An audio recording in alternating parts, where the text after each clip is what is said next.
Yeah, I can see you. Saturday morning.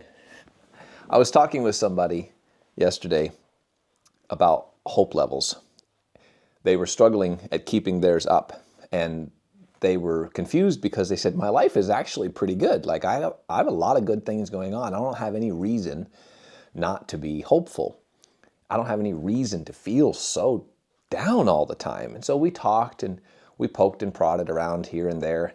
And I heard them say that they like to watch something on television before they go to bed at night. They use one of the streaming services. And I said, well, what do you normally like to watch before you go to bed? Because I also like to watch a couple episodes of something before I go to bed. And they said, oh, my favorite show, reruns of Criminal Minds. And I said, I think it's possible. I think it's possible that we might have just found one of the issues that you're dealing with. I can't think of a program that is more depressing or has the possibility of inducing less hope than a show like Criminal Minds. And it's just one of thousands of shows that are like that people watch. We are naturally drawn to negative things. We just are. And as much as people like to see a sunset, they'd rather listen to a juicy news, read a juicy news article about somebody's downfall. We're just drawn to negative things. But here's the problem: what we allow into our heart through our eyes and through our ears, through other conversations with people, definitely affects how we feel and how we process the world. So when you are constantly feeding on that hopeless, dark, negative stuff, it's going to have an impact on your attitude, even if everything else in your life is going well.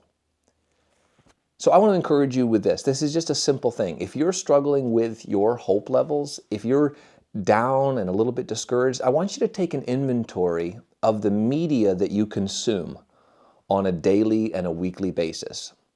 I'm not saying it's wrong ever to see something that's negative, because we can't avoid that. But I'm talking about the things that you voluntarily consume as a hobby or as something when you're just mindlessly scrolling through things.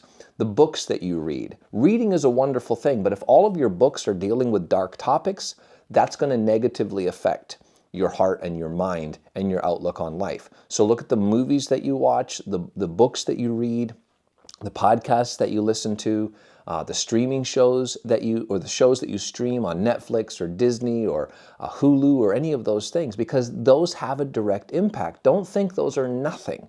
They have a direct impact on your hope levels.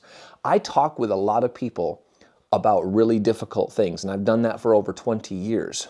And talking about hope, which is something that I'm passionate about doing, means I'm talking to people who often are feeling hopeless.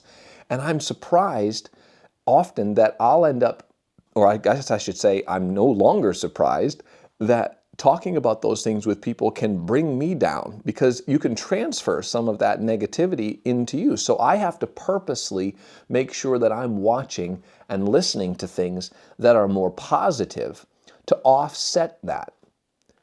A lot of times people who are in leadership or help positions who see other people struggling. This goes for doctors and nurses working in the ER, in hospitals. This has counselors and pastors, and even just people who are naturally sensitive and are drawn towards other people who are suffering.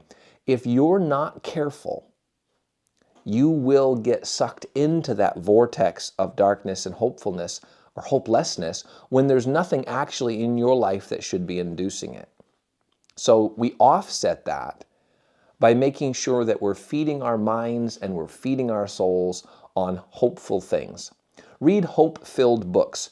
Watch funny movies. Watch funny TV programs. Laugh a lot. A merry heart doeth good like a medicine. A heaviness in the heart of man makes it stoop. Those are two contrary or opposite verses in the Bible. They're not contrary. They just showed two sides of the same coin in a person's life. What you choose to feed on will affect how you feel emotionally and spiritually and even physically. So I'm looking forward to seeing the difference that's going to make in this person's life when they are choosing different shows to watch to relax at night before they go to bed. By all means, If you want to be depressed, feed on a steady diet of Criminal Minds before you go to bed. If you want to feel down for no good reason, try that. This is not the answer to everybody's problem. There is no one solution to everybody's problem, but I know that there are a lot of people who could see their hope levels rise if they would stop feeding on such a steady diet